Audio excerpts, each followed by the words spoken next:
Hello class 12। आज हम 12th का चैप्टर पढ़ने वाले हैं, मॉलिक्यूलर बेसिस ऑफ इनहेरिटेंस। ये चैप्टर आपके नीट के लिए और आपके बोर्ड्स के लिए बहुत ही इंपॉर्टेंट है। वैसे तो पूरी की पूरी मॉलिक्यूलर बायोलॉजी बहुत इंपॉर्टेंट है। अच्छा खासा जो वेटेज है वो इसे देता है। कभी 16 नंबर का, कभी 20, कभी 24 नंबर के क्वेश्चन इसमें से आ रखे हैं। तो इस चैप्टर को हम आज स्टार्ट करने वाले हैं और ये हमारी पहली वीडियो है और मैं इसी चैप्टर से स्टार्ट कर रही हूँ। तो सबसे पहले हम देख लेते हैं कि इस चैप्टर के अंदर हमारे क्या क्या ऑब्जेक्टिव रहेंगे। तो देखिए बेटा, इस चैप्टर के एंड तक जो हम समझ जाएंगे, जो समझने लायक बन जाएंगे, वो सबसे पहला रहेगा हमारा डीएनए का स्ट्रक्चर, उसका रेप्लिकेशन। ठीक है। उसके साथ साथ हम ये भी देख लेंगे कि डीएनए से आरएनए कैसे बन जाता है, वो प्रोसेस ट्रांसक्रिप्शन है, तो किस तरीके से ट्रांसक्रिप्शन प्रोसेस के थ्रू डीएनए से आरएनए बन जाता है। फिर हम ये भी देख लेंगे कि डेटा कि जेनेटिक कोड क्या होते हैं, अमीनो एसिड्स के सीक्वेंसेस से प्रोटीन की चेन कैसे बन जाती है, और ये प्रोटीन सिंथेसिस की प्रोसेस कहाँ कहाँ होती है और क्यों होती है। ठीक है। उसके बाद सबसे लास्ट में हम ह्यूमन जीनोम प्रोजेक्ट और रेगुलेशन ऑफ जीन एक्सप्रेशन पढ़ेंगे। ठीक है। रेगुलेशन ऑफ जीन एक्सप्रेशन अपने आप में एक बहुत बड़ी साइंस है, जिसे हम बहुत अच्छे तरीके से समझ लेंगे। तो देरी ना करते हुए हम अपना चैप्टर स्टार्ट कर लेते हैं बेटा। तो हमारा पहला टॉपिक स्टार्ट हो रहा है डीएनए से। द डीएनए देखिए, डीएनए जो है वो डीऑक्सी राइबोन्यूक्लियोटाइड्स का पॉलीमर माना जाता है। डीऑक्सी राइबोन्यूक्लियोटाइड्स का मतलब होता है न्यूक्लियोटाइड जिसके अंदर पेंटोज शुगर जो है वो डीऑक्सी टाइप की है, यानी कि ऐसी पेंटोज शुगर जिसमें एक प्लेस पर ऑक्सीजन नहीं है। तो सबसे पहले मैं आपको पेंटोज शुगर का डायग्राम दिखाती हूँ। देखिए, यहां पर इस चेन के अंदर जो आपको ये ये जो दिख रहा है बेटा, ये है हमारी पेंटोज शुगर। 5 कार्बन प्रेजेंट होते हैं। पहली पोजीशन इसकी ऑक्सीजन से स्टार्ट होती है और इसी वजह से 5वां कार्बन बाहर प्रेजेंट होता है, इस साइकिल के अंदर प्रेजेंट नहीं होता। ठीक है। तो इसमें क्या होता है, इसकी खास बात ये होती है कि हर एक कार्बन से एच और ओ एच बाइंड होते हैं, बट सेकंड नंबर का जो कार्बन होता है उस पे ऑक्सीजन प्रेजेंट नहीं होती, यानी कि एच की बाइंडिंग एच से ही होती है। बाकी सारे कार्बन पर एच की बाइंडिंग ओ एच से है, कार्बन के साथ। ठीक है। बट सेकंड नंबर का जो कार्बन है उसमें एच के साथ ओ एच बाइंड ना होकर केवल एच बाइंड होता है। और क्योंकि सेकंड नंबर के कार्बन से ऑक्सीजन हट जाती है, इसीलिए इस पेंटोज शुगर का नाम है डीऑक्सी। क्या नाम है इसका?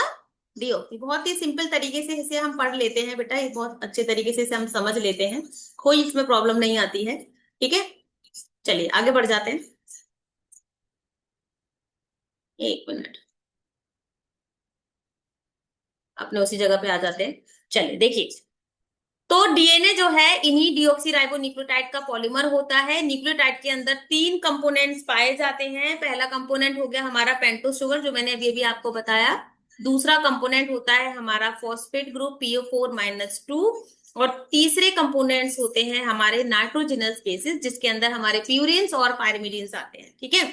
अब ये जो प्यूरिन्स और पायरिमिडीन्स हैं, इनके भी मेंबर्स हैं। प्यूरिन्स के मेंबर हैं एडेनिन एंड गुआनिन, और पायरिमिडीन्स के मेंबर हैं थाइमिन, साइटोसिन एंड यूरेसिल। आप चाहें तो नोट डाउन कर सकते हैं कि प्यूरिन और पायरिमिडीन दोनों की बाइंडिंग होती है ऑल्टरनेट फैशन पर, यानी कि एक प्यूरिन दूसरे पायरिमिडीन के साथ बाइंड होता है और एक पायरिमिडीन किसी दूसरे प्यूरिन के साथ बाइंड होता है। और इनके बाइंडिंग के लिए रिस्पॉन्सिबल होते हैं हाइड्रोजन बॉन्ड, जो डबल और ट्रिपल टाइप के होते हैं, ये हम बाद में देखेंगे। तो देखिए, न्यूक्लियोटाइड जो है वो ये डीऑक्सी टाइप के हैं। और डीऑक्सी ये किस लिए है, क्योंकि हमारे पास जो पेंटोज शुगर है वो डीऑक्सी टाइप की है, यानी कि डीऑक्सी पेंटोज शुगर के साथ जो न्यूक्लियोटाइड्स बनते हैं उन्हें हम डीऑक्सी राइबोन्यूक्लियोटाइड्स कहते हैं। ये यहाँ पे क्लियर हो गया। ठीक है, आगे देखते हैं। जो हमारा डीएनए होता है वो एसिडिक होता है नेचर के अंदर। ठीक है। और ये यूकैरियोटिक और प्रोकैरियोटिक दोनों सेल्स में पाया जाता है। ठीक। प्रोकैरियोटिक सेल के अंदर ये न्यूक्लियोइड में या सेल के साइटोप्लाज्म में पाया जाता है, जबकि यूकैरियोटिक सेल के अंदर ये सेल के न्यूक्लियस के अंदर प्रेजेंट होता है क्रोमेटिन फाइबर के फॉर्म में। आपने क्लास 11 के अंदर सेल साइकिल पढ़ा होगा, सेल चैप्टर भी पढ़ा होगा, वहां पर आपने क्रोमेटिन फाइबर्स पढ़े हैं जो बाद में क्रोमोसोम का रूप ले लेते हैं। ठीक है। अब इसके डिस्कवरी की बात कर लेते हैं बच्चे। देखिए, फ्रीडरिक मिशर नाम के एक साइंटिस्ट थे जिन्होंने डीएनए को फर्स्ट टाइम आइडेंटिफाई किया था, और उन्होंने बताया था कि ये जो डीएनए है इसका नाम है न्यूक्लियर। 1869 के अंदर इन्होंने डीएनए को डीएनए नाम ना देकर न्यूक्लियर नाम दिया था। उसके बाद एक और साइंटिस्ट आए जिनका नाम था आल्टमान। ठीक है, ये जो आल्टमान थे इन्होंने बताया कि जो डीएनए है वो एसिडिक इन नेचर होता है और बाद में ही इसे नाम दिया गया न्यूक्लिक एसिड। ये देखिए, ये दोनों साइंटिस्ट बहुत इंपॉर्टेंट है बेटा। ये आते हैं आपके 4 नंबर के, तो आते हैं ये आपके नीट के एग्जाम में, और 1 नंबर में पूछ लिया जाता है ये आपका बोर्ड्स में। ठीक है, चलिए अब लेंथ ऑफ डीएनए की बात करते हैं। जब हम डीएनए की लेंथ की बात करते हैं तो ये जो टेबल 6.1 दे रखी है ना, बहुत इंपॉर्टेंट है, आपके एनसीईआरटी बुक के अंदर भी ये टेबल दे रखी है। तो इस टेबल को पढ़ने से पहले हम लेंथ ऑफ डीएनए को समझ लेते हैं। मान लीजिए कि ये हमारे पास एक डीएनए है। ठीक है, हमने इसके 2 स्ट्रैंड बना लिए। वैसे भी डीएनए पर 2 ही स्ट्रैंड प्रेजेंट होते हैं, तो हमने क्या किया, इसके दोनों स्ट्रैंड बना लिए। और ये कहा जाता है कि डीएनए की लेंथ को हम न्यूक्लियोटाइड से मेजर कर सकते हैं। बिल्कुल सही बात है, यानी कि इस डीएनए के ऊपर जितने न्यूक्लियोटाइड्स प्रेजेंट होंगे, ठीक है, उतनी ही लेंथ इस डीएनए की पाई जाएगी।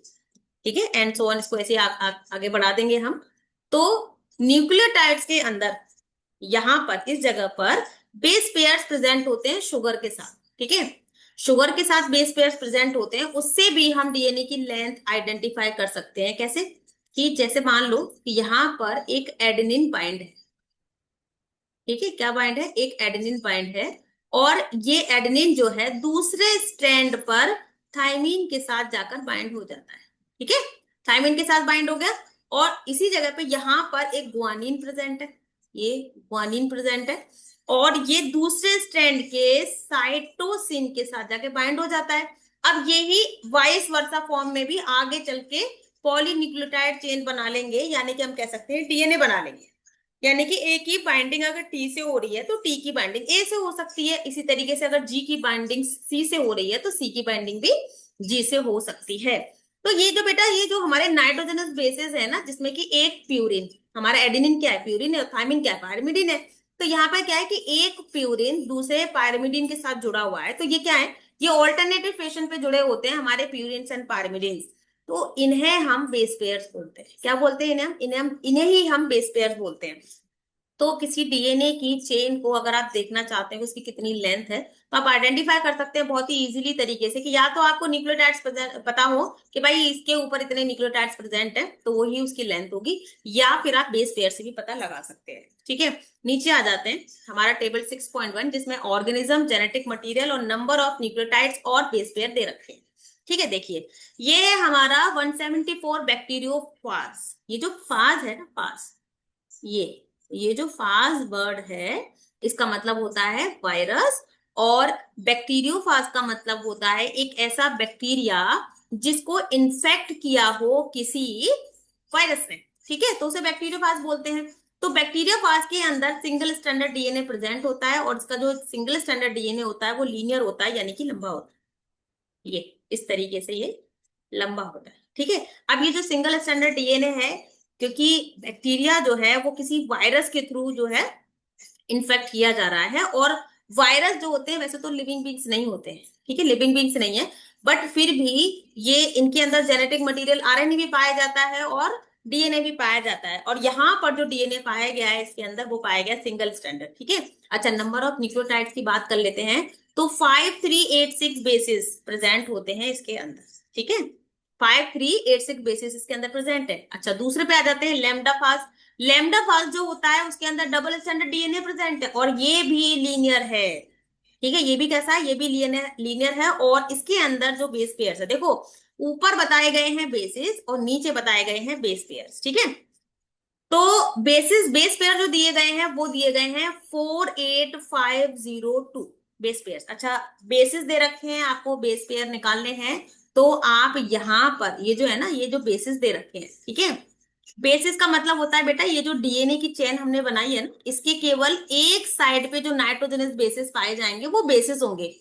अब आपको अगर बेस पेयर निकालना है तो आप ये जो बेस आए हैं ना यहाँ पर, आप इसमें 2 का मल्टीप्लाई कर दीजिए। ठीक है, ये 2 का मल्टीप्लाई कर देंगे ना तो आपके बेस पेयर्स पता चल जाएंगे, क्योंकि भाई एक स्ट्रैंड के बेसिस आपको पता है कि भाई एक स्ट्रैंड पे इतने बेसिस पाए जाते हैं। और क्योंकि इसमें एक ही स्ट्रैंड है इसलिए बेस पेयर की बात ही नहीं करी है उन्होंने सिर्फ बेसिस लिखा है। अगर बेस पेयर आपको निकालने होंगे, बेसिस दे रखे हैं तो आपको 2 का मल्टीप्लाई करना है, आपके बेस पेयर्स निकल आएंगे। अब जहां जहां पर भी डबल स्टैंडर्ड डीएनए आएगा बेटा वहां पर बेस पेयर्स आएंगे, न्यूक्लियोटाइड्स आएंगे। बट अगर कहीं पर सिंगल स्टैंडर्ड डीएनए आ गया तो वो बेस पेयर की बात नहीं करेंगे, क्योंकि बेस पेयर बनते हैं दोनों स्ट्रैंड्स पर। ठीक है, 2 स्ट्रैंड होंगे तो बेस पेयर बनेंगे, एक ही स्ट्रैंड पे कैसे बन जाएंगे, तो इसलिए यहाँ पर उन्होंने बेस की बात नहीं, बेस पेयर की बात नहीं की है। एशेरेशिया कोलाई आप सब लोग जानते हैं, एशेरेशिया कोलाई हमारी बॉडी के अंदर सिम्बायोटिक एसोसिएशन के फॉर्म में रहती है। ठीक है, और इसका डीएनए डबल स्टैंडर्ड होता है, और कैसा होता है, सर्कुलर। सर्कुलर डीएनए जो कि डबल स्टैंडर्ड होगा वो हम ऐसे बनाएंगे, एक स्टैंड बना लिया सर्कुलर, अब यहाँ पे ये दूसरा स्टैंड बना लिया सर्कुलर। ठीक है, अच्छा इस पे कितने बेस पेयर प्रेजेंट है, देखो 4.6 इंटू 10⁶ बेस पेयर इसके अंदर प्रेजेंट है। ठीक है, अच्छा ह्यूमन जीनोम पे आ जाते हैं बेटा। देखो ह्यूमन का ये जो जीनोम यहाँ पे बता रखा है, ये आपके एन नंबर ऑफ क्रोमोसोम का नंबर है, यानी कि ये केवल 23 क्रोमोसोम के डबल स्टैंडर्ड डीएनए की बात कर रहे हैं। जबकि हमारी बॉडी कैसी होती है, हम तो डिप्लॉयड हैं, तो डबल स्टैंडर्ड डीएनए होता है हमारा और लीनियर होता है। और जो जीनोम के अंदर यानी कि 23 क्रोमोसोम के अंदर पाए जाने वाले जो बेस पेयर्स होते हैं वो होते हैं 3.3 इंटू 10⁹ बेस पेयर। अब हम तो डिप्लॉयड हैं, तो कैसे करेंगे, हम क्या करेंगे कि डिप्लॉयड ऑर्गेनिज्म का डीएनए का लेंथ निकालने के लिए जो हमारे पास बेस पेयर दे रखे हैं ना, उसमें हम 2 का मल्टीप्लाई कर देंगे, तो टोटल 46 क्रोमोसोम्स में पाए जाने वाले डीएनए की लेंथ निकल आएगी। ठीक है, यहां तक समझ में आ गया। ठीक है, तो हमने पढ़ लिया किसने डिस्कवरी की और डीएनए की लेंथ को हम कैसे आइडेंटिफाई कर सकते हैं, ध्यान से समझ लेना। और अगर आपको अभी भी कोई डाउट रह जाता है तो मैंने ईमेल आईडी मेंशन की हुई है, आप वहां पर मुझे मैसेज कर सकते हैं। नोट्स के लिए भी आप मुझे मैसेज कर सकते हैं, क्वेश्चन आंसर के लिए भी मैसेज कर सकते हैं, कमेंट बॉक्स में भी आप मुझे मैसेज कर सकते हैं। और अगर आपको ये अच्छा लग रहा है पढ़ना तो आप प्लीज वीडियो को लाइक एंड शेयर जरूर करें बेटा, ताकि और बच्चों को भी इसका फायदा हो सके। घर बैठे फ्री में आपको अच्छी एजुकेशन मिल रही है, आपके कॉन्सेप्ट क्लियर हो रहे हैं, इसके साथ साथ आपकी सारी बातें सुनी जा रही हैं। ठीक है, आपके कमेंट के आंसर आ रहे हैं, इससे अच्छा और आपके लिए क्या हो सकता है, समझ रहे हैं। तो इस चीज का आप ध्यान रखें कि अगर आप सेशन को लाइक करें, वीडियो को शेयर भी करें और मेरे चैनल को सब्सक्राइब करें, ताकि ज्यादा से ज्यादा बच्चों को इसका फायदा हो सके। चलिए अब हम बात कर लेते हैं बेटा structure of a polynucleotide chain.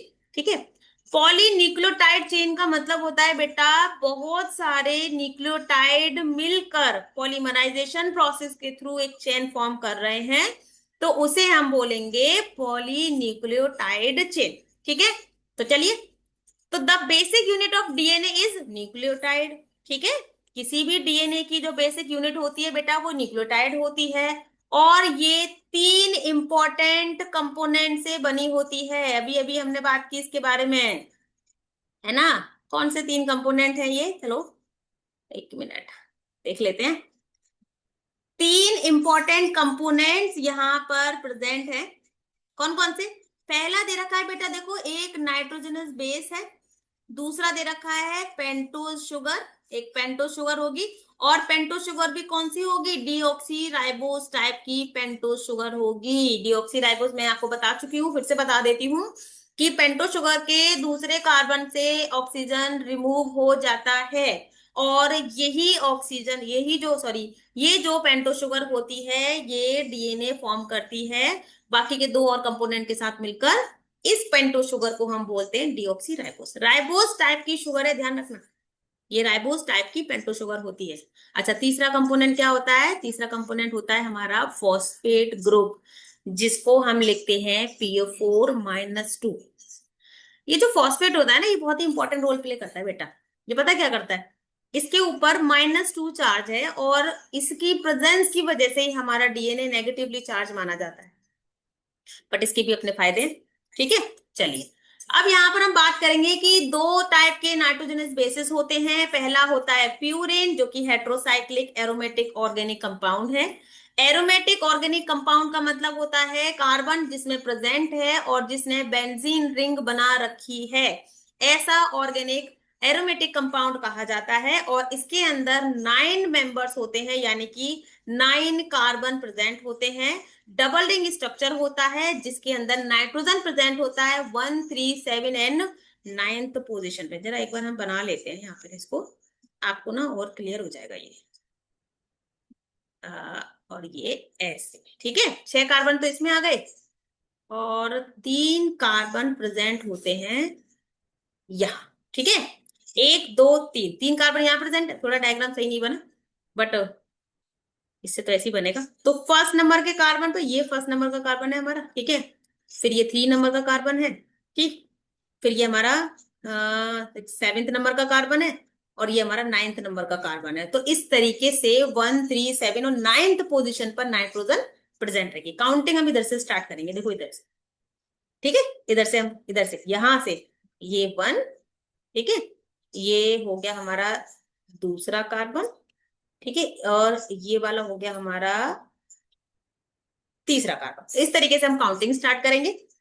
2 type के हमारे प्यूरिन होते हैं, जिसमें आते हैं एडेनिन एंड गुआनिन। एडेनिन को रिप्रेजेंट करते हैं ए से, और गुआनिन को रिप्रेजेंट करते हैं जी से। चलिए पाइरिमिडीन पे आ जाते हैं। अगेन पाइरिमिडीन जो है एक एरोमेटिक ऑर्गेनिक कंपाउंड होता है जिसके केवल 6 ही मेंबर होते हैं, यानी कि इसमें एक ही रिंग बनाएंगे हम, ठीक है, बना लेते हैं।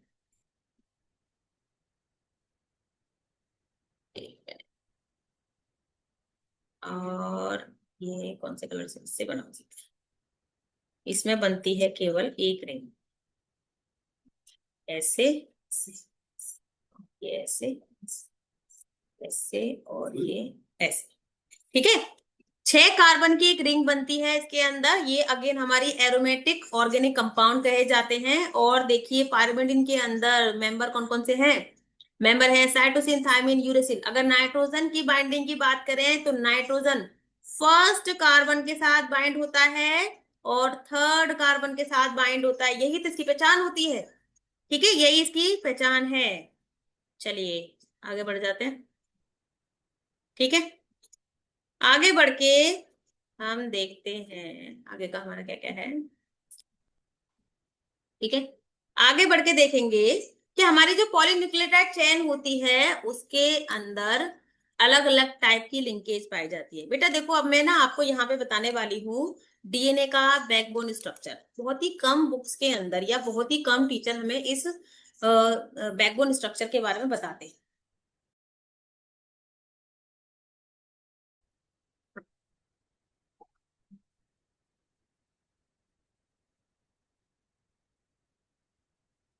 हेलो क्लास 12, आज हम 12th का चैप्टर पढ़ने वाले हैं, मॉलिक्यूलर बेसिस ऑफ इनहेरिटेंस। ये चैप्टर आपके नीट के लिए और आपके बोर्ड्स के लिए बहुत ही इंपॉर्टेंट है। वैसे तो पूरी की पूरी मॉलिक्यूलर बायोलॉजी बहुत इंपॉर्टेंट है। अच्छा खासा जो वेटेज है वो इसे देता है। कभी 16 नंबर का, कभी 20, कभी 24 नंबर के क्वेश्चन इसमें से आ रखे हैं। तो इस चैप्टर को हम आज स्टार्ट करने वाले हैं, और ये हमारी पहली वीडियो है, और मैं इसी चैप्टर से स्टार्ट कर रही हूँ। तो सबसे पहले हम देख लेते हैं कि इस चैप्टर के अंदर हमारे क्या क्या ऑब्जेक्टिव रहेंगे। तो देखिए बेटा, इस चैप्टर के एंड तक जो हम समझ जाएंगे, जो समझने लायक बन जाएंगे, वो सबसे पहला रहेगा हमारा डीएनए का स्ट्रक्चर, उसका रेप्लिकेशन, ठीक है। उसके साथ साथ हम ये भी देख लेंगे कि डीएनए से आरएनए कैसे बन जाता है, वो प्रोसेस ट्रांसक्रिप्शन है, तो किस तरीके से ट्रांसक्रिप्शन प्रोसेस के थ्रू डीएनए से आरएनए बन जाता है। फिर हम ये भी देख लेंगे कि डेटा कि जेनेटिक कोड क्या होते हैं, अमीनो एसिड्स के सीक्वेंसेस से प्रोटीन की चेन कैसे बन जाती है, और ये प्रोटीन सिंथेसिस की प्रोसेस कहाँ कहाँ होती है और क्यों होती है, ठीक है। उसके बाद सबसे लास्ट में हम ह्यूमन जीनोम प्रोजेक्ट और रेगुलेशन ऑफ जीन एक्सप्रेशन पढ़ेंगे, ठीक है। रेगुलेशन ऑफ जीन एक्सप्रेशन अपने आप में एक बहुत बड़ी साइंस है, जिसे हम बहुत अच्छे तरीके से समझ लेंगे। तो देरी ना करते हुए हम अपना चैप्टर स्टार्ट कर लेते हैं बेटा। तो हमारा पहला टॉपिक स्टार्ट हो रहा है डीएनए से। द डीएनए, देखिए डीएनए जो है वो डीऑक्सी राइबोन्यूक्लियोटाइड्स का पॉलीमर माना जाता है। डीऑक्सी राइबोन्यूक्लियोटाइड्स का मतलब होता है न्यूक्लियोटाइड जिसके अंदर पेंटोस शुगर जो है वो डीऑक्सी टाइप की है, यानी कि ऐसी पेंटोस शुगर जिसमें एक प्लेस पर ऑक्सीजन नहीं है। तो सबसे पहले मैं आपको पेंटोस शुगर का डायग्राम दिखाती हूँ। देखिए यहां पर इस चेन के अंदर जो आपको ये ये जो दिख रहा है बेटा, ये है हमारी पेंटोज शुगर। 5 कार्बन प्रेजेंट होते हैं। पहली पोजीशन इसकी ऑक्सीजन से स्टार्ट होती है और इसी वजह से 5वां कार्बन बाहर प्रेजेंट होता है, इस साइकिल के अंदर प्रेजेंट नहीं होता। ठीक है। तो इसमें क्या होता है, इसकी खास बात ये होती है कि हर एक कार्बन से H और OH बाइंड होते हैं, बट सेकंड नंबर का जो कार्बन होता है उस पे ऑक्सीजन प्रेजेंट नहीं होती, यानी कि H की बाइंडिंग H से ही होती है। बाकी सारे कार्बन पर H की बाइंडिंग OH से है कार्बन के साथ। ठीक है। बट सेकंड नंबर का जो कार्बन है उसमें H के साथ OH बाइंड ना होकर केवल H बाइंड होता है। और क्योंकि सेकंड नंबर के कार्बन से ऑक्सीजन हट जाती है, इसीलिए इस पेंटोज शुगर का नाम है डीऑक्सी। क्या नाम है इसका? डीऑक्सी। बहुत ही सिंपल तरीके से इसे हम पढ़ लेते हैं बेटा, ये बहुत अच्छे तरीके से इसे हम समझ लेते हैं, कोई इसमें प्रॉब्लम नहीं आती है। ठीक है। चलिए आगे बढ़ जाते हैं। एक मिनट, अपने उसी जगह पे आ जाते हैं। चलिए देखिए, तो डीएनए जो है इन्हीं डीऑक्सीराइबो न्यूक्लियोटाइड का पॉलीमर होता है। न्यूक्लियोटाइड के अंदर 3 कंपोनेंट्स पाए जाते हैं। पहला कंपोनेंट हो गया हमारा पेंटोज शुगर, जो मैंने अभी अभी आपको बताया। दूसरा कंपोनेंट होता है हमारा फॉस्फेट ग्रुप PO4-2। और तीसरे कंपोनेंट्स होते हैं हमारे नाइट्रोजनस बेसिस, जिसके अंदर हमारे प्यूरिन्स और पायरिमिडीन्स आते हैं। ठीक है। अब ये जो प्यूरिन्स और पायरिमिडीन्स हैं, इनके भी मेंबर्स हैं। प्यूरिन्स के मेंबर हैं एडेनिन एंड गुआनिन, और पायरिमिडीन्स के मेंबर हैं थाइमिन, साइटोसिन एंड यूरेसिल। आप चाहें तो नोट डाउन कर सकते हैं कि प्यूरिन और पायरिमिडीन दोनों की बाइंडिंग होती है ऑल्टरनेट फैशन पर, यानी कि एक प्यूरिन दूसरे पायरिमिडीन के साथ बाइंड होता है और एक पायरिमिडीन किसी दूसरे प्यूरिन के साथ बाइंड होता है। और इनके बाइंडिंग के लिए रिस्पॉन्सिबल होते हैं हाइड्रोजन बॉन्ड, जो डबल और ट्रिपल टाइप के होते हैं, ये हम बाद में देखेंगे।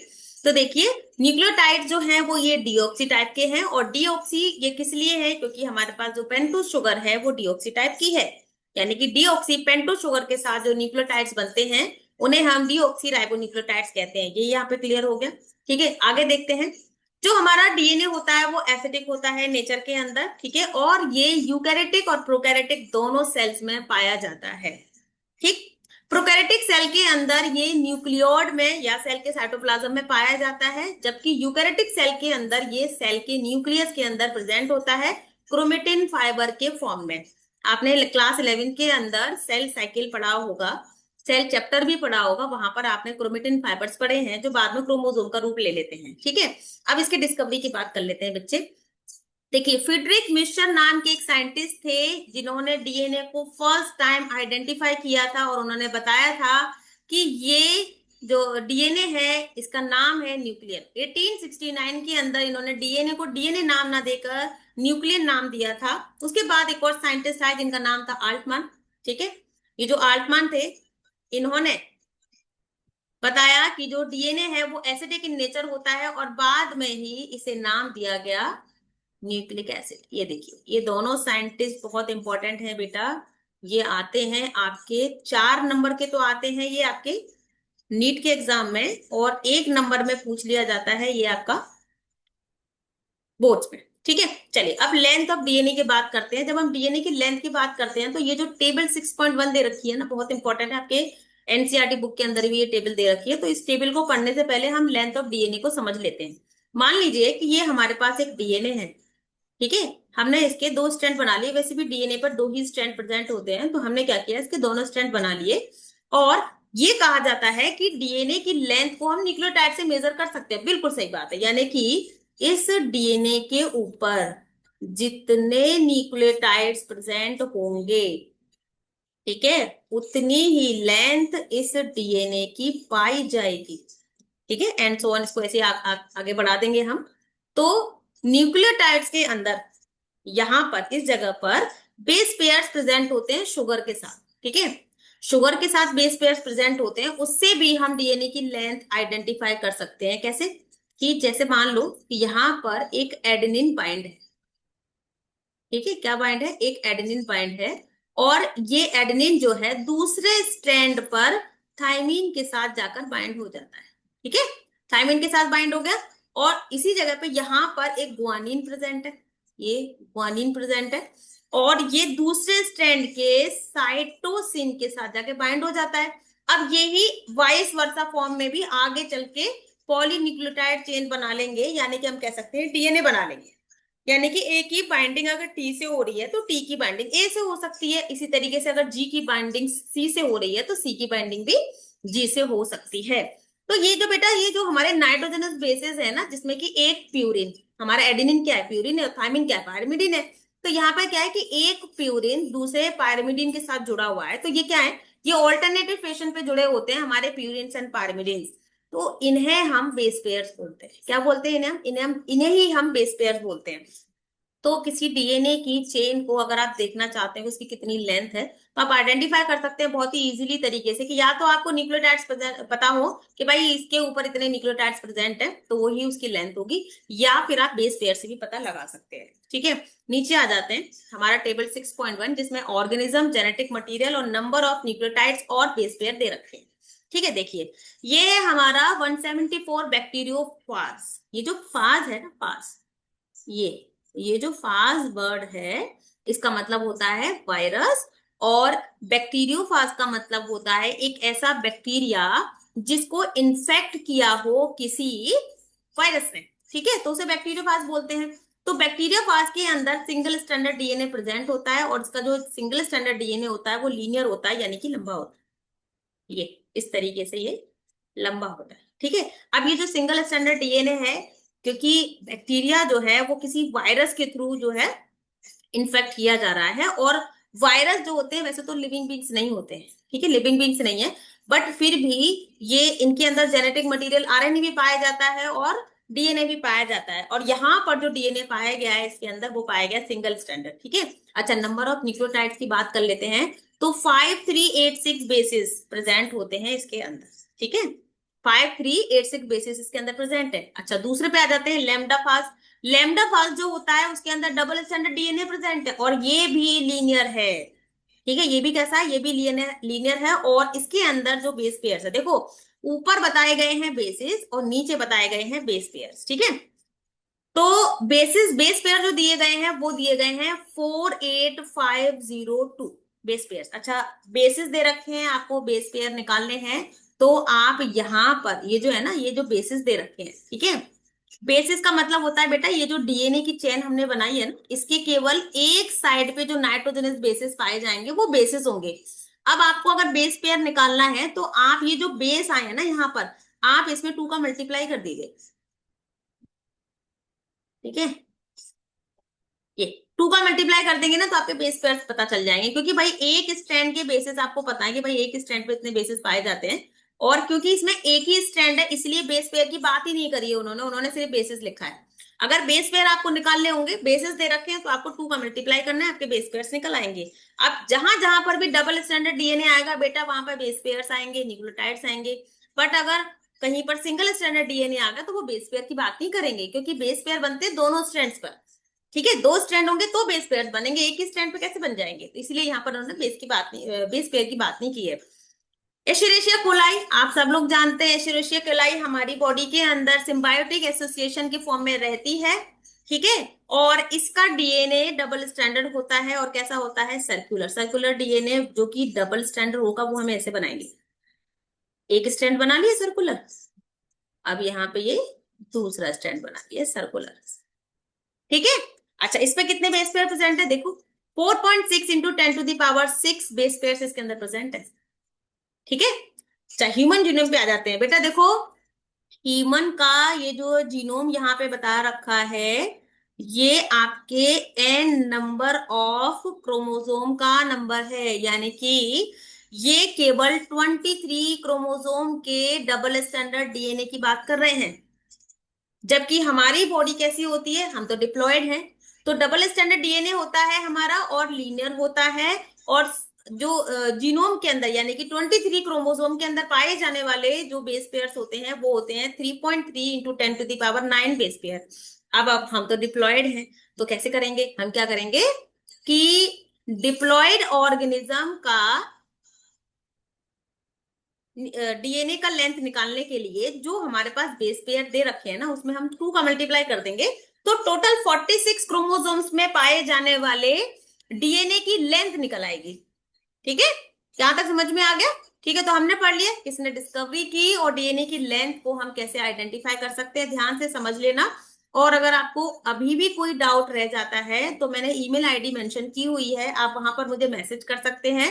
नोट्स के लिए भी आप मुझे मैसेज कर सकते हैं, क्वेश्चन आंसर के लिए भी मैसेज कर सकते हैं, कमेंट बॉक्स में भी आप मुझे मैसेज कर सकते हैं। और अगर आपको ये अच्छा लग रहा है पढ़ना तो आप प्लीज वीडियो को लाइक एंड शेयर जरूर करें बेटा, ताकि और बच्चों को भी इसका फायदा हो सके। घर बैठे फ्री में आपको अच्छी एजुकेशन मिल रही है, आपके कॉन्सेप्ट क्लियर हो रहे हैं, इसके साथ साथ आपकी सारी बातें सुनी जा रही हैं। ठीक है, आपके कमेंट के आंसर आ रहे हैं, इससे अच्छा और आपके लिए क्या हो सकता है, समझ रहे हैं? तो इस चीज का आप ध्यान रखें कि अगर आप सेशन को लाइक करें, वीडियो को शेयर भी करें और मेरे चैनल को सब्सक्राइब करें, ताकि ज्यादा से ज्यादा बच्चों को इसका फायदा हो सके। चलिए अब हम बात कर लेते हैं बेटा structure of a polynucleotide chain. ठीक है, पॉलीन्यूक्लियोटाइड चेन का मतलब होता है बेटा बहुत सारे न्यूक्लियोटाइड मिलकर पॉलीमराइजेशन प्रोसेस के थ्रू एक चेन फॉर्म कर रहे हैं, तो उसे हम बोलेंगे पॉलीन्यूक्लियोटाइड चेन। ठीक है, तो चलिए, तो the basic unit of DNA is nucleotide. ठीक है, किसी भी डीएनए की जो बेसिक यूनिट होती है बेटा वो न्यूक्लियोटाइड होती है, और ये तीन इंपॉर्टेंट कंपोनेंट से बनी होती है। अभी अभी हमने बात की इसके बारे में, है ना? कौन से तीन कंपोनेंट है ये, चलो एक मिनट देख लेते हैं। तीन इंपॉर्टेंट कंपोनेंट्स यहाँ पर प्रेजेंट है। कौन कौन से? पहला दे रखा है बेटा देखो, एक नाइट्रोजनस बेस है, दूसरा दे रखा है पेंटोज शुगर, एक पेंटोज शुगर होगी, और पेंटोज शुगर भी कौन सी होगी, डीऑक्सी राइबोस टाइप की पेंटोज शुगर होगी। डीऑक्सी राइबोस मैं आपको बता चुकी हूँ, फिर से बता देती हूँ कि पेंटोज शुगर के दूसरे कार्बन से ऑक्सीजन रिमूव हो जाता है, और यही ऑक्सीजन, यही जो सॉरी ये जो पेंटोज शुगर होती है ये डीएनए फॉर्म करती है बाकी के दो और कंपोनेंट के साथ मिलकर। इस पेंटो शुगर को हम बोलते हैं डीऑक्सी राइबोस। राइबोस टाइप की शुगर है, ध्यान रखना, ये राइबोस टाइप की पेंटो शुगर होती है। अच्छा, तीसरा कंपोनेंट क्या होता है? तीसरा कंपोनेंट होता है हमारा फॉस्फेट ग्रुप, जिसको हम लिखते हैं PO4-2। ये जो फॉस्फेट होता है ना, ये बहुत ही इंपॉर्टेंट रोल प्ले करता है बेटा। ये पता क्या करता है? इसके ऊपर -2 चार्ज है, और इसकी प्रेजेंस की वजह से ही हमारा डीएनए नेगेटिवली चार्ज माना जाता है, बट इसके भी अपने फायदे हैं। ठीक है, चलिए अब यहाँ पर हम बात करेंगे कि दो टाइप के नाइट्रोजनस बेसिस होते हैं। पहला होता है प्यूरिन, जो कि हेट्रोसाइक्लिक एरोमेटिक ऑर्गेनिक कंपाउंड है।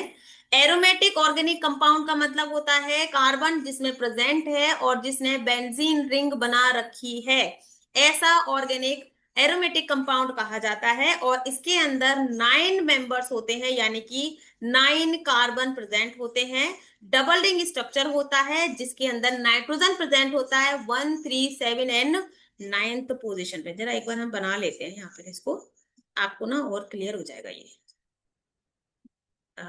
और ये ऐसे, ठीक है, 6 कार्बन तो इसमें आ गए, और 3 कार्बन प्रेजेंट होते हैं यहाँ। ठीक है, 1, 2, 3, 3 कार्बन यहाँ प्रेजेंट है। थोड़ा डायग्राम सही नहीं बना, बट इससे तो ऐसे ही बनेगा। तो फर्स्ट नंबर के कार्बन पे, ये फर्स्ट नंबर का कार्बन है हमारा, ठीक है, फिर ये 3 नंबर का कार्बन है, ठीक, फिर ये हमारा 7th नंबर का कार्बन है, और ये हमारा 9th नंबर का कार्बन है। तो इस तरीके से 1, 3, 7 और 9th पोजिशन पर नाइट्रोजन प्रेजेंट रहेगी। काउंटिंग हम इधर से स्टार्ट करेंगे, देखो इधर से, ठीक है, इधर से हम, इधर से यहां से ये 1, ठीक है, ये हो गया हमारा दूसरा कार्बन, ठीक है, और ये वाला हो गया हमारा तीसरा कार्बन। इस तरीके से हम काउंटिंग स्टार्ट करेंगे।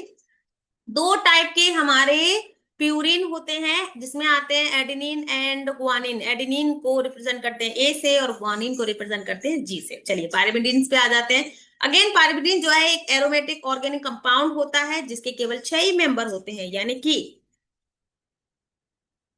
इसमें एक ही रिंग बनाएंगे हम, ठीक है, बना लेते हैं।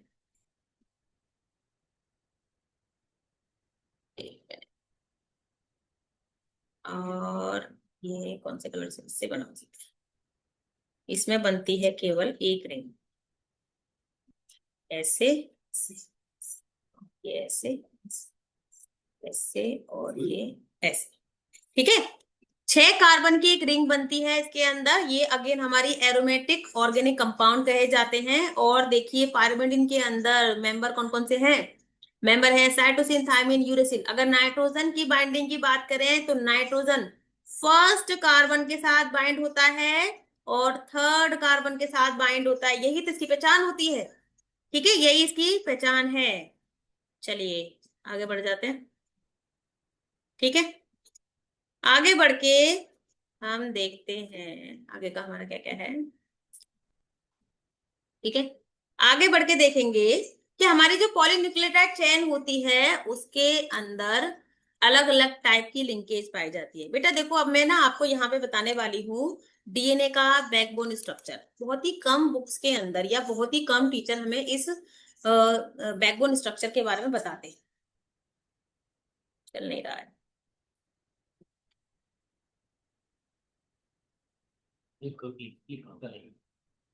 चलिए, ठीक है, चलो बैकबोन स्ट्रक्चर बना लेते हैं जरा इसका।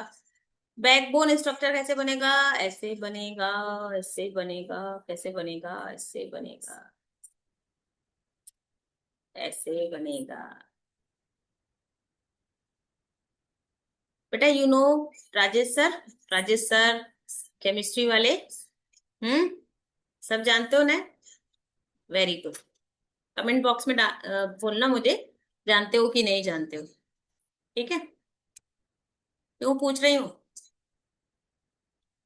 जो बच्चे पढ़ने आते हैं वो केमिस्ट्री वाले सर को बहुत अच्छे से जानते हैं, और मैं क्यों पूछ रही हूँ वो ये भी जानते हैं। चल, ये है हमारा बैकबोन स्ट्रक्चर। बेटा ध्यान से बना लेना। देखो अगर आपको ना ये कहीं मिलेगा नहीं, ठीक है, ये सिर्फ आपको रीना में भी बताएंगी, तो ध्यान से बना लो इसको। यहां पर हमने रख दिया एस फॉर शुगर, ठीक है, और शुगर के साथ यहां पर बॉन्डिंग हो गई पी, यानी कि फॉस्फेट की। ये लो, फॉस्फेट जुड़ गया, दोनों तरफ जोड़ देते हैं। एक इधर भी है। ये थोड़ा डायग्राम सही नहीं बन रहा ना, इस वजह से प्रॉब्लम हो रही है, बट कोई नहीं, हमें तो पढ़ने से मतलब है। अच्छा, शुगर यहाँ पे भी आएगा बेटा, ये आ गया शुगर, ठीक है, इधर भी आ गया। पूरी जगह बचानी पड़ेगी हमें तो, क्योंकि हमें ना प्यूरिन्स और पायरिमिडिन्स को भी बाइंड करना है। ये लो भाई, ठीक है। ये बैकबोन स्ट्रक्चर ऑफ डीएनए है। ये क्यों बना रहे हैं हम? ये बना रहे हैं ताकि आप डीएनए के अंदर पाए जाने वाले ना अलग अलग तरीके की, जितनी भी अलग अलग तरीके की 3 टाइप की लिंकेज होती है, उसे आप बहुत ही डीपली और अच्छे तरीके से समझ सके। देखो, शुगर के साथ जो बाइंडिंग होती है ना, मैं यहां लिख रही हूँ, ये शुगर के साथ बाइंडिंग होगी नाइट्रोजनस बेसिस की, ठीक है, ऐसे।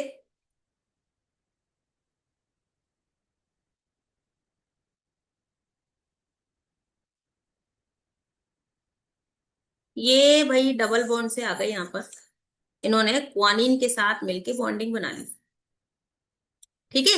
और यहाँ पर भी दूसरे तरफ भी प्रेजेंट है शुगर।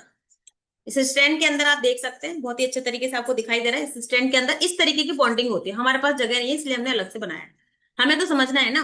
अब देखो, यहाँ पर मैं आपको 2 लिंकेज समझाने वाली हूँ। शुगर और प्यूरिन्स या पायरिमिडीन्स के बीच में लिंकेज पाई जाती है, ठीक है। और ये किस तरीके से बाइंड होते हैं? यहां पर देखो आप, ये हमारी पेंटोज शुगर है और ये बाइंड है हमारे एडेनिन के साथ, ठीक है। यहां पर ये हमारी पेंटोज शुगर है और ये बाइंड है हमारी थाइमिन के साथ। अब मैं आपको एक बहुत इंपॉर्टेंट बात बताने वाली हूँ, जो हमारी थ्योरी में लिखी होती है बट हम ध्यान नहीं देते, ठीक है। देखो, शुगर के ऊपर 5 कार्बन होते हैं, तो 5वें नंबर के कार्बन पे प्रेजेंट OH ग्रुप, ठीक है, हमारा जुड़ जाता है फॉस्फेट के साथ, और वही 5वें नंबर का कार्बन जुड़ जाता है हमारे इस नाइट्रोजनस बेस के साथ। यानी कि अगर हम इस वाले स्ट्रैंड की बात करें, ये वाला जो हमारा स्ट्रैंड है, यहां पर 5वें नंबर का कार्बन जुड़ेगा फॉस्फेट के साथ, 5वें नंबर के कार्बन के साथ प्रेजेंट OH के साथ, ठीक है। यानी कि इसने क्या किया, ये 5th नंबर का एक OH था, ठीक है, और ये जो OH था ये जुड़ गया किसके साथ? ये इस फॉस्फोरस के साथ जाके, फॉस्फेट के साथ जाके जुड़ गया, ठीक है, ये OH, ठीक। 5वें नंबर का जो कार्बन था वही जुड़ा हमारे प्यूरिन या पाइरिमिडीन के साथ। अब यहाँ पर शुगर एडेनिन के साथ जुड़ा है तो वही 5वें नंबर के कार्बन के साथ ही बाइंडिंग कराएगा। 1 मिनट रुक जाओ।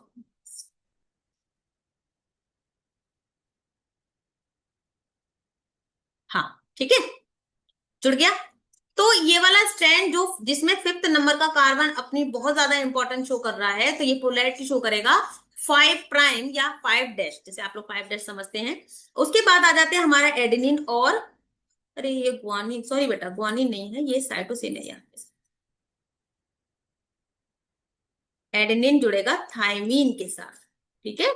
एडेनिन किसके साथ जुड़ेगा? थायमीन के साथ जुड़ेगा। तो एडेनिन जो है जब थायमीन के साथ जुड़ता है तो डबल बॉन्ड बना लेता है। और यहाँ पर ये जो डबल बॉन्ड बना है ये वीक हाइड्रोजन बॉन्ड्स होते हैं। दो स्ट्रैंड को जब हमें अलग करना होता है तो यही वीक हाइड्रोजन बॉन्ड्स होते हैं जो कि टूट जाते हैं और दोनों स्ट्रैंड अलग हो जाते हैं। तो देखिए, शुगर और नाइट्रोजनस बेसिस के बीच में जो लिंकेज पाई जाती है, जो बॉन्ड पाया जाता है, उसे हम बोलते हैं ग्लाइकोसिडिक बॉन्ड। कौन सा ग्लाइकोसिडिक बॉन्ड? N C. क्यों होगा एन सी? भाई देखो, अभी अभी हमने देखा कि जो हमारे एडेनिन होते हैं और गुआनिन होते हैं वो हेट्रोसाइक्लिक एरोमेटिक ऑर्गेनिक कंपाउंड है। और 4 जगहों पर नाइट्रोजन वो कंटेन रखते हैं, 1, 3, 5 एंड 7। सॉरी 1, 3, हाँ ठीक है। तो अलग अलग पोजीशन पे नाइट्रोजन प्रेजेंट होता है। तो इसमें क्या होता है कि जो हमारे जो प्यूरिन्स होते हैं या जो पायरिमिडिन्स होते हैं उनका नाइट्रोजन शुगर के कार्बन के साथ जाके मिल जाता है, यानी कि नाइट्रोजन और कार्बन के साथ जाके बॉन्ड बन गया। तो शुगर और नाइट्रोजनस बेसिस के बीच में जो बॉन्डिंग होती है उसे हम कहते हैं एन सी ग्लाइकोसिडिक बॉन्डिंग। फिर से समझ लो बेटा कि जो हमारा शुगर होता है उसका कार्बन और जो नाइट्रोजनस बेसिस होते हैं उनका नाइट्रोजन मिलकर बॉन्डिंग बना लेते हैं, और इसीलिए इन दोनों के बीच में बनने वाली बॉन्डिंग को हम कहते हैं एन सी ग्लाइकोसिडिक बॉन्डिंग। ठीक है। दूसरी तरफ अगर हम बात करते हैं हमारे एडेनिन और थाइमिन की, यानी कि हमारे प्यूरिन्स एंड पायरिमिडिन्स की, तो प्यूरिन और पायरिमिडिन्स आपस में जुड़ के बनाते हैं double and triple weak hydrogen bonds. अच्छा, तीसरा बॉन्ड कहां बनेगा? तीसरा बॉन्ड बनेगा सी, ऐसे करके बॉन्ड बना ले जरा, और जी के बीच में ये ऐसे, ठीक है। तो ए और टी के बीच में बनेगा बेटा डबल बॉन्ड, और सी और जी के बीच में बनेगा ट्रिपल बॉन्ड। ठीक है, मैं इसको हटा रही हूं यहां से, ये हट गया। अब हम आ जाते हैं हमारे शुगर और फॉस्फेट की बॉन्डिंग पर। तो अगेन बना लेते हैं हमारा बैकबोन स्ट्रक्चर, ठीक है। बैकबोन स्ट्रक्चर बन गया है। यहां पर प्रेजेंट है शुगर, ये, ठीक है, और यहां पर प्रेजेंट है फॉस्फेट ग्रुप। अच्छा, एक और शुगर यहां पर प्रेजेंट है, ठीक है, इस तरीके से। फिर से बना लेते हैं इसको, 1 मिनट, लाइट चली गई है।